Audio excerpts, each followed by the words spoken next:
everybody, I'm Elliot. I'm Phin. And we are the Peters Bros, and welcome to our spoiler review for Wreck-It Ralph 2, Ralph Breaks the Internet. This movie was the highly anticipated sequel of Disney's original Wreck-It Ralph. It's a Walt Disney Animation Studios film straight from their animation department, which was really exciting because we haven't had an original animated film from Disney since Moana. Lots of different films get plenty of sequels. A lot of them aren't necessarily needed, but Phineas and I were incredibly happy with how the Wreck-It Ralph sequel turned out. Now that we've got your attention, we're going to turn you away and tell you to leave the video if you would not like to be spoiled yet. I do not want to be responsible for your whole movie watching experience to be ruined.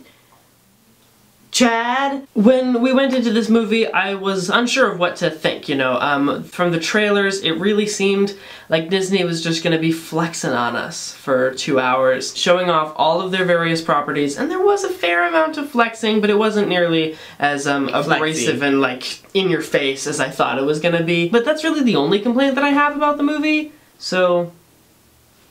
Overall, it's a little strange and meta, I guess, the entire idea for the movie, that they opened this gate and broke this fourth wall, and then there's weird questions that you have to ask yourself about, like, do these characters exist? Well, the video game characters exist, but the movie doesn't, yeah. And they didn't really touch upon it, like, in a way that seemed like they needed to give answers to these questions, but it did. I don't know if it was just me, but I did start having these questions, which was a little distracting, but I mean, it's not a big deal. Just a little thing.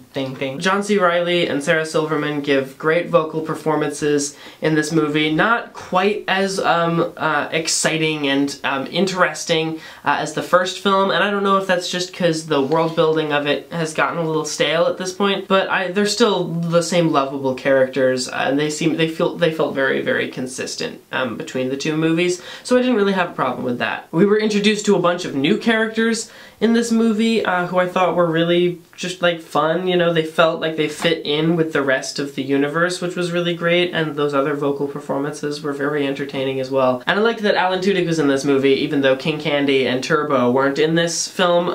It was nice that they still stuck him in there. It's sort of interesting to note that they had a lot of original characters in this, since most of the background characters or secondary characters in the first one were actual video game characters. So now we have, like, characters based off of parts of the internet, like pop-up ads and algorithms. And pop-up blocker. There is Gal Gadot's character, Shank, who I did not know was played by Gal Gadot until I had no idea. After the movie. But Shank and her game Slaughter Race are totally based off of Grand Theft Auto, which I thought was absolutely hilarious as soon as they started.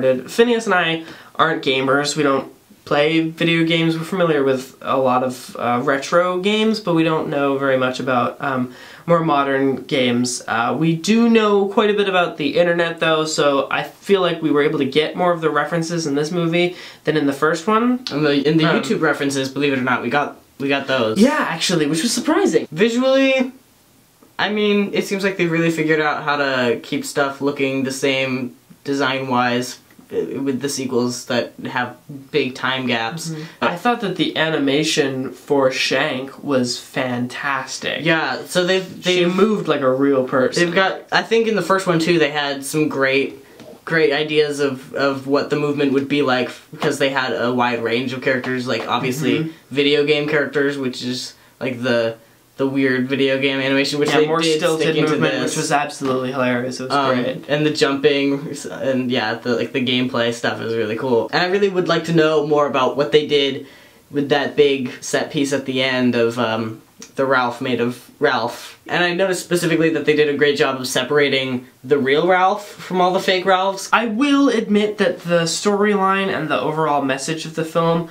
was a tad contrived, but it's important to note that that's really not a bad thing, and that can't be a valid criticism for a movie. I thought that it was still, like, really sweet and fun to watch, and it left me feeling good, which was a great movie watching experience. I love the characters, I love the storyline choices that they made. I don't think that we need a third movie. I think that they should top it off at 2, but I'm glad that they made it. I'm glad that they made a second one. On a scale from 1 to 10, what are we gonna rate this movie? 12! I don't know.